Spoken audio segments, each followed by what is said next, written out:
La troisième phase du tramway entre Anzin et le pays de Condé a été décidée en octobre 2006 par le CITURV. Face aux caractéristiques propres à ce corridor urbain, la mise en place d'un transport collectif en site propre se révèle être la solution la plus efficace pour désenclaver le pays de Condé. Le CITURV a donc proposé d'étudier et d'élaborer un projet de phase 3 du tramway valenciennois, dont la réalisation s'échelonnera de 2007 à 2009. La phase 3 reliera Valenciennes et le pays de Condé en desservant 7 communes. Valenciennes, Anzin, Bruay-sur-Escaut, Écopont, Fresnes-sur-Escaut, Condé-sur-Escaut et Vieux-Condé. Le projet représente un investissement estimé de l'ordre de 75 à 80 millions d'euros hors taxes. Le tracé d'une longueur de 14 km en voie unique à partir d'Anzin jusqu'à la place de Vieux-Condé utilisera principalement la route départementale 935. La troisième phase du tramway entre Anzin et le pays de Condé étant décidée par le CITURV. Il s'agissait alors de mettre en place une concertation avec la population. Elle a été constituée en partie d'une réunion publique dans chaque commune territorialement concernée. À Vieux-Condé, la réunion publique s'est tenue le mercredi 14 février 2007. L'espace Boris Vian n'était rempli que d'une petite centaine de personnes.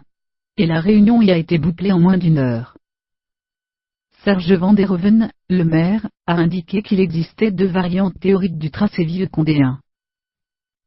Venant du Tourniquet, aller tout droit à travers les rues Jean Jaurès et Gambetta jusqu'à la place. Ou s'engager deuxième à droite dans la rue Augustin Bay, d'où le tram rejoindra la rue Gambetta, via la rue Longuet et le Brasseur, où se situera le pôle d'échange.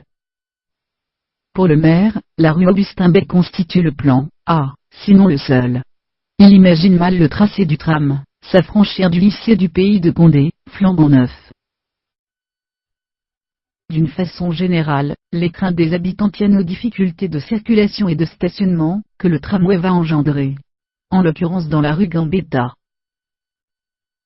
Il est possible que pour les automobilistes, la rue Gambetta soit en sens unique avec un retour par la rue d'Hervaux. Mais bien avant la mise en service du tramway, il va falloir faire face à un autre véritable souci.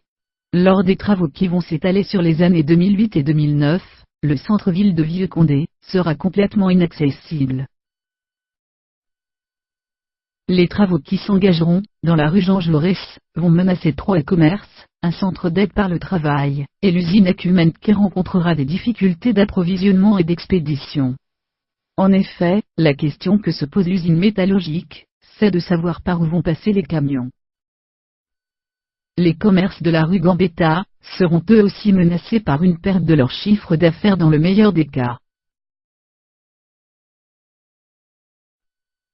La place de la République n'échappera pas, elle non plus, au chantier.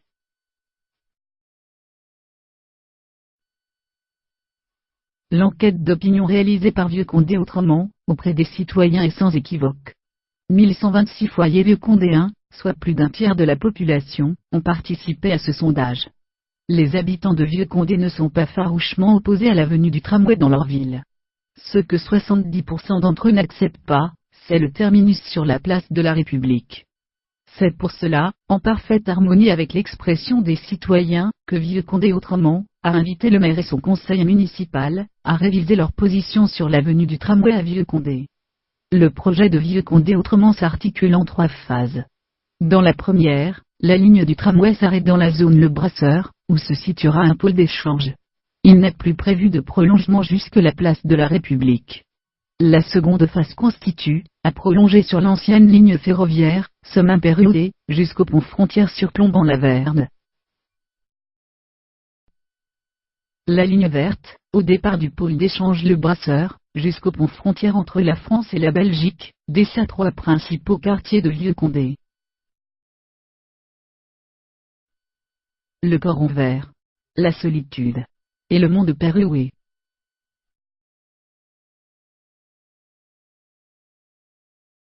En plus de ces 3 arrêts, des navettes écologiques circulent dans les autres quartiers pour assurer une liaison avec la ligne du tramway. La dernière phase du projet est la réalisation du trait d'union entre le pont frontière et la gare de Périouet.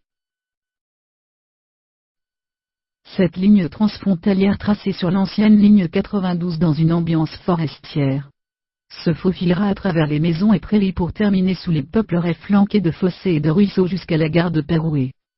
Cette liaison avec la gare de Pérouet permettra les déplacements entre la France et la Belgique, en facilitant l'accès au réseau ferroviaire belge. Un autre avantage, et pas des moindres, c'est que lors des travaux de réalisation, le centre-ville de Vieux-Condé ne sera pas perturbé. Et ainsi, les commerces ne seront pas en danger. Pour terminer, j'espère que cette présentation du projet de la ligne verte de Vieux-Condé autrement vous a plu. Et je vous remercie de toute l'attention que vous avez apportée à ce programme.